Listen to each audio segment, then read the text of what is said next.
ఒకటి జార్జ్ బతుకున్న కాలంలోనే అనేక కరపత్రాలు వేసేవాళ్ళం. అంటే సైక్లో స్టైల్ చేసిన కరపత్రాలు ఉన్నాయి. ఎక్కువ మతోన్మాదం పైన, హిందూ మతోన్మాదం పైన వేసినటువంటివి ఉన్నాయి. అదే రకంగా ఆ కాలంలో 73, 71, 72 అంటే వియట్నాం యుద్ధం నడుస్తున్నది. జార్జ్ బతుకున్నప్పుడు కూడా వియట్నాం పైన ఒక మీటింగ్ పెట్టడం జరిగింది. వియట్నాం పోరాటానికి సంఘీభావంగా, అమెరికన్ సామ్రాజ్యవాదానికి వ్యతిరేకంగా ఒక మీటింగ్ కూడా పెట్టడం జరిగింది. అప్పుడు తీసినటువంటి కరపత్రాలు ఏవైతున్నావో అది PDS అనే పేరు మీద వచ్చేయటం, ప్రోగ్రెసివ్ డెమోక్రాటిక్ స్టూడెంట్స్. ఎందుకంటే ఇంకో ఆర్గనైజేషన్ షేప్ తీసుకోలేదు కాబట్టి ఏదో ఒక పేరు ఉండాలి. ఇక్కడ ఏంటంటే తొలి దశల్లో PDS అనే పేరు పెట్టకముందు SYF అని పేరు ఒకటి ఉండేది, సోషలిస్ట్ యూత్ ఫోరం అని, రైట్. ఈ సోషలిస్ట్ యూత్ ఫోరం అనేటువంటిది ఏంటి, కాంగ్రెస్ పార్టీలో ఉన్నటువంటి సోకాల్డ్ లెఫ్ట్ వాళ్ళు ఎవరైతే ఉన్నారో, KV Raghunath Reddy, young Turks అనేది ఆ కాలంలో, మన మోహన్ ధారియా, ఇటువంటి వాళ్ళు అందరూ they formed with in Congress they formed what is called as CFSA, Congress forum for socialist action, CFSA అని ఉంటుండేది. ఆ CFSAకి అనుబంధంగా ఈ SYF అని ఒకటి ఉండేది, సోషలిస్ట్ యూత్ ఫోరం అనేటువంటిది. ఆ పేరు మీద కొన్ని పుస్తకాలు, మార్క్స్ పుస్తకాలు, ఇటువంటివన్నీ సాహిత్యాన్ని జమ చేసి ఒక లైబ్రరీగా జార్జ్ పెట్టేవాడు. అది కూడా ఎంత నీట్గా, ఎంత ఆర్గనైజ్డ్గా పెట్టేవాడు అంటే ఆయన్ని రాసేది పుస్తకాల మీద నంబర్ ఆయన హస్తంతో, రైట్. ఒక లైబ్రరీ మెయింటైన్ చేసేవాడు. సి హాస్టల్లో ఎక్కడో ఉండేది ఆ లైబ్రరీ. పుస్తకాలు తీసుకోవడం, చదివి మళ్ళీ అక్కడ అప్పచెప్పడం అనేటువంటిది అది SYF బ్యానర్ కింద ఉండేది. అందుకోసం కొంతకాలం పాటు SYF బ్యానర్ కూడా ఉపయోగించుకోవడం జరిగింది జార్జ్, రైట్. ఆ తర్వాత ఇక SYF డిజాల్వ్ చేసినాం. ఎందుకంటే ఇది కాంగ్రెస్ బొంగ్రెస్ నిజాంత అనే పాత్ర కూడా ఒకటి వచ్చాయి కదా. ఇప్పుడు అప్పటికే జార్జ్ వాజ్ మార్క్సిస్టు, ఒక రకంగా ఆయన లెఫ్ట్ భావాలు ఉన్నటువంటి ఆయన. సరే, కాంగ్రెస్లో ఈ సోకాల్డ్ ప్రోగ్రెస్ సెక్షన్స్ కూడా జార్జ్ని ఎంకరేజ్ చేస్తున్నాయి.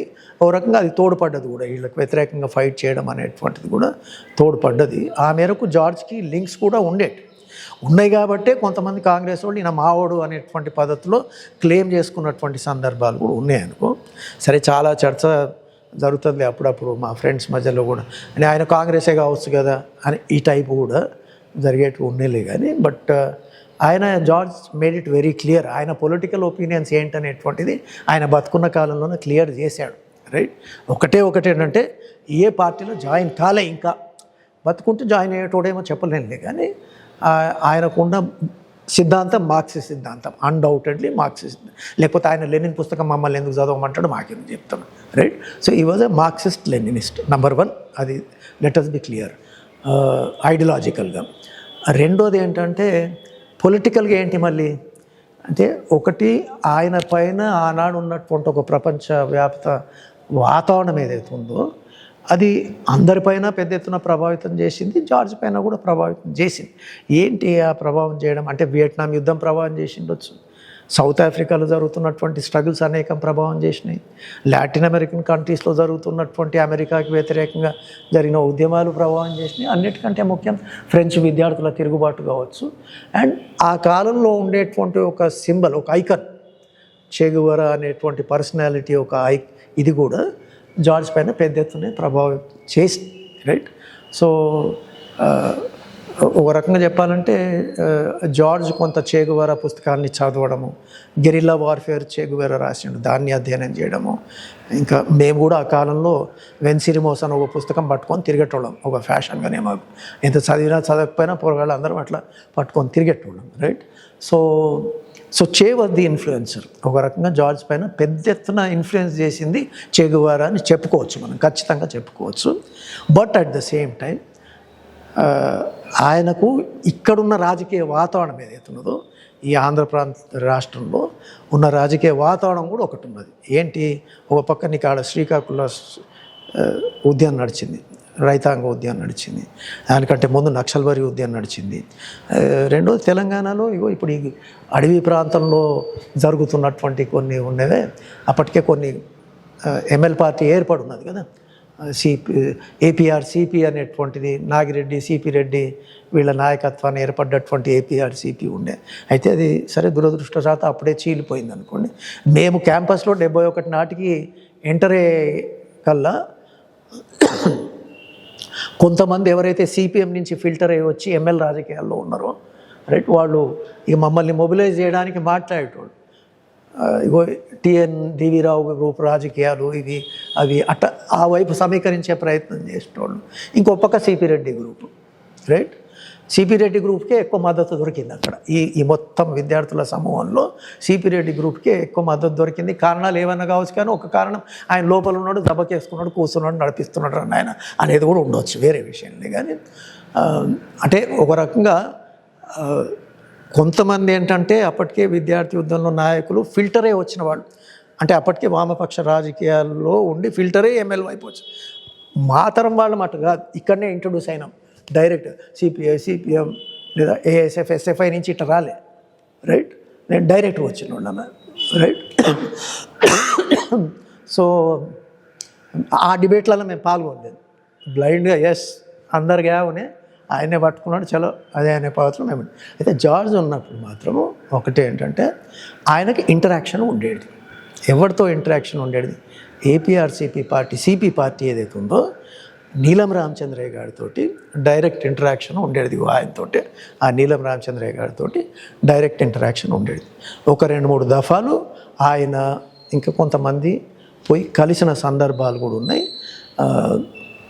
ఒక భాగం అది అంటే జార్జ్ యొక్క పొలిటికల్ థింకింగ్ పైన ఇన్ఫ్లుయెన్స్ చేసేటువంటిది ఇక్కడ ఉన్న ఒక ప్రత్యేక వాతావరణము. అదే రకంగా ఇక్కడ ఏర్పడినటువంటి ఎంఎల్ గ్రూపులు ఏవైతే ఉన్నాయో దానిలో ఒక సమూహంతో ఒక పార్టీతోటి కొంచెం క్లోజ్ లింక్స్ ఏర్పడము, నీలం రామచంద్రయ్య గారితో ఇంటరాక్షన్ కావటము ఒక భాగం. అయితే ఇంకో భాగం ఏంటంటే ఇంకొక కామ్రేడ్ కూడా అంటే ఆ నక్సల్బరీ ఉద్యమం తర్వాత ఇక్కడికి ఈ దేశానికి వచ్చి ఇంకో దేశంలో ఉండి ఈ దేశానికి వచ్చి హైదరాబాద్లో మాతోటి ఉండేవాడు. అట్లా ఆయనతోటి కూడా కొంత ఇంటరాక్ట్ కావడం వల్ల మెల్లగా ఎంఎల్ రాజకీయాల వైపు జార్జ్ ప్రయాణం చేస్తూ వచ్చిండు రైట్. అది చాలామంది అంటారు వరంగల్ కూడా పోయిండు ఆయన, కొండపల్లి సీతారామయ్య సత్యమూర్తిని కూడా కలిసిండు ఫ్యాక్ట్ కూడా కావచ్చు. అంటే నేను చెప్పదలుచుకున్నది ఏంటంటే చేగువారా ఇన్ఫ్లుయెన్స్ ఉన్నది right. At the same time ఇక్కడ ఉన్నటువంటి రాజకీయ నేపథ్యాన్ని దృష్టిలో పెట్టుకుంటే రైట్ కొన్ని ఎంఎల్ పార్టీల నాయకులతో కూడా ఇంటరాక్షన్ మొదలైంది. ఇక ఆయన ఇప్పుడు మా అశ్విన్ రాశాడు ఒక పుస్తకం జార్జ్ గురించి, బండా క్యాంటీన్ బ్రాడ్కాస్ట్ అని.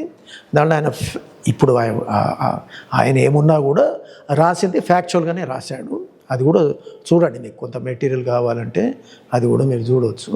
దాంట్లో కూడా రాస్తాడు ఆయన ఏంటంటే ఇక జార్జ్ నిర్ణయించుకున్నాడు, ఇక నా ఏమంటారు ఒక రకంగా నా జీవితం ఇదిగా అంటే ఈ ఎంఎల్ రాజకీయాల వైపు అనేటువంటి పొజిషన్ తీసుకొని ఉన్నాడు అప్పటికే అనేది కూడా ఒకటి దృష్టిలో ఉంచుకోవాలి. సో అది కామ్రేడ్స్ ఒకటి. పీడిఎస్ అనేటువంటి పేరు మీద అప్పుడు కొన్ని కరపత్రాలు వచ్చేసాయి, కొన్ని సభలు కూడా జరిగాయి జార్జ్ ఉన్నప్పుడు.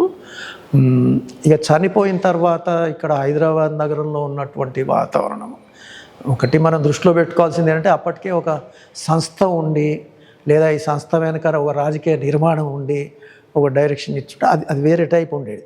కొంతకాలం ఓ రకంగా బ్రహ్మాండమైన గందరగోళం ఉన్నది ఈ సమూహంలోనే, because it was a loose knit group. కొందరేమో ఇక సంగతి చూడాలి వాళ్ళది అని అట్లా ప్లాన్లు వేసినవి ఉన్నాయి, కొన్ని ఫెయిల్ అయినవి కూడా ఉన్నాయి రైట్. ఇక టిట్ ఫర్ టాట్ అంటారే, ఇక ప్రతీకారం మాదే అనే పద్ధతిలో ఆలోచించేటువంటి వాళ్ళు కొందరు ఉండేది. ఇంకో పక్క ప్రతీకారం మందే, కానీ ఇప్పుడైతే విద్యార్థులను సంఘటితం చేయాలి, సంస్థని నిర్మించుకోవాలి ఇప్పుడు అనేటువంటి ఒక భావన కూడా ఉండేది. అట్లా ఆ కాలంలో ఇప్పుడు నీలం రామచంద్రయ్య లాంటి వాళ్ళు వెనక ఉండి చాలా ఓపికతోటి మెల్లగా సంస్థని డెవలప్ చేయాలి, అదే ఒక రకంగా ప్రతీకారం చంపిన వాళ్ళని ఈ టైపు కొంచెం మూమెంట్ నిర్మించాలి, ఉద్యమే జవాబు చెప్తుంది అన్నిటికీ అనేటువంటి పద్ధతుల్లో ఆయన ఒక రకంగా జార్జ్ చనిపోయిన తర్వాత ఉన్నటువంటి విద్యార్థుల్ని తీర్చిదిద్దాడు రైట్. అట్లా ఆ క్రమంలో ఏంటంటే ఇక అది సిటీకి పరిమితం అనేది కాకుండా అప్పటికే పార్టీతో లింక్ అయి ఉన్నటువంటి అనేక బ్యానర్లు వివిధ జిల్లాల్లో ఉన్నాయి. ఇప్పుడు ఖమ్మం జిల్లా ఉన్నదనుకో ఎస్ఎఫ్ అనే పేరు మీద నడిచేది వాడు. ఒంగోలు ఉన్నదనుకో అక్కడ కూడా ఎస్ఎఫ్ అనే పేరు మీదనే. ఇట్లా ఈ వివిధ బ్యానర్ల కింద ఉన్నటువంటి మన ఈ శక్తులు ఏవైతే ఉన్నావో అందరిని ఒక దగ్గర జమ చేయటం అనేటువంటిది జరిగింది. అట్లా మెల్లగా 73లో PDSU అనేటువంటిది మొట్టమొదటిసారి సిటీలో వచ్చింది. స్టేట్ లెవెల్ PDSU ఆర్గనైజేషన్ ఏర్పడ్డది అక్టోబర్ 74, అక్టోబర్ 11, 12, 13 హైదరాబాద్లో SD హాల్లో జరిగినటువంటి సభల్లో PDSU అనేటువంటిది రాష్ట్ర వ్యాప్త సంస్థగా ఏర్పడ్డది. కానీ దానికంటే ముందే హైదరాబాద్ సిటీలో 73లో రస్టిగేషన్ ఒకటి. ఇక్కడ ఈ ప్రస్తావన కూడా ఈ సందర్భంగా దృష్టికి తీసుకురావాల్సిన అవసరం కూడా ఉన్నది అనుకుంటున్నా. ఎందుకంటే ఇప్పుడు ఒక్క PDSU లేదు, అనేక PDSUలు ఉన్నాయి. PDSUలే కాక భావ సారూప్యత ఉన్నటువంటి సంస్థలు చాలానే ఉన్నాయి, కానీ వేరు ఉన్నాయి, రైట్. ఆ కాలంలో PDS అనే పేరు మీద ఉన్నప్పుడే ఈ PDSలో రకరకాల రాజకీయ ధోరణులు ఉండేవి. ఒకడు ఫలానా గ్రూప్ కరెక్ట్ అంటే ఒకడు ఫలానా గ్రూప్ కరెక్ట్, కానీ ఆయన ఈ PDS అనే బ్యానర్ కిందనే కలిసి ఉన్నాం మనం.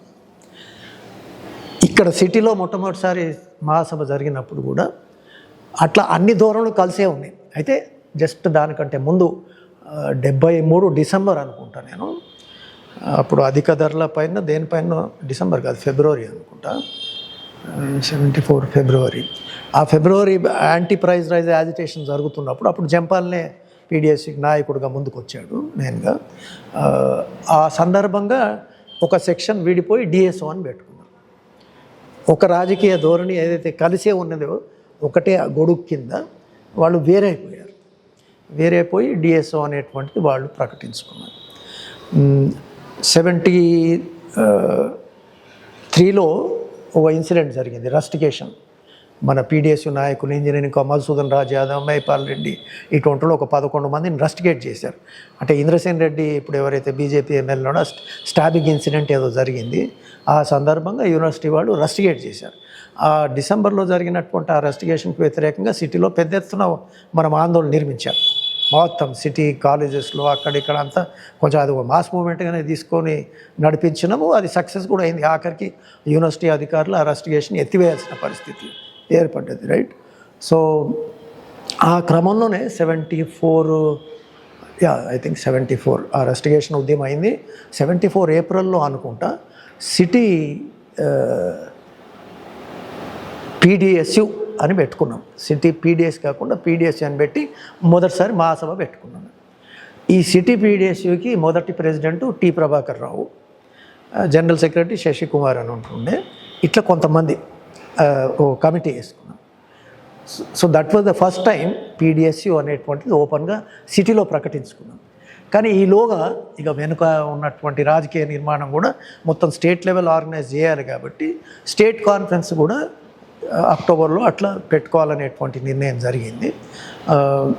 అప్పుడు స్టేట్ కాన్ఫరెన్సు అక్టోబర్లో జరిగినప్పుడు దానికి ప్రెసిడెంట్గా మళ్ళీ ప్రభాకర్ని ముందే డిసైడ్ చేసినాం కాబట్టి అది దృష్టిలో పెట్టుకొని ఆ స్టేట్ మహాసభల కంటే ముందే మళ్ళీ సిటీలో ఒకటి కన్వెన్షన్ లాగా పెట్టుకొని మార్చినాం. మధుసూదన్ రాజ్ని సిటీ ప్రెసిడెంట్గా చేశాను, ఎందుకంటే ప్రభాకర్ ఎట్టన స్టేట్కి పోతాడు కాబట్టి అనేది. అట్లా ఆ మార్పు జరిగింది. సో ఫస్ట్ టైం PDSU అనేటువంటిది రావటము ఉనికిలో సిటీలో మొదలైంది. 74 స్టేట్ కాన్ఫరెన్స్లో ఇక వివిధ జిల్లాల్లో ఉన్నటువంటి SFల పేరు మీద వేరు పేర్ల మీద ఉన్నాయి కూడా PDSU అనేటువంటి పేరు కిందకి వచ్చేసింది. So from 74 October onwards it was state level organisation. దాదాపు అన్ని జిల్లాలు కవర్ అయినటువంటి పరిస్థితి. రాయలసీమ దగ్గర నుంచి తీసుకుంటే నీకు కోస్తా ఆంధ్ర, నార్త్ కోస్తా ఆంధ్ర, సౌత్ కోస్తా ఆంధ్ర కూడా కవర్ అయింది. వాస్తవానికి ఆ కాలంలోనే జంపాల ప్రసాద్ కూడా కొంత కోస్టల్ ఏరియా బాగా తిరిగాడు. గుంటూరు కావచ్చు, కృష్ణా జిల్లా మేము కలిసి తిరిగాం.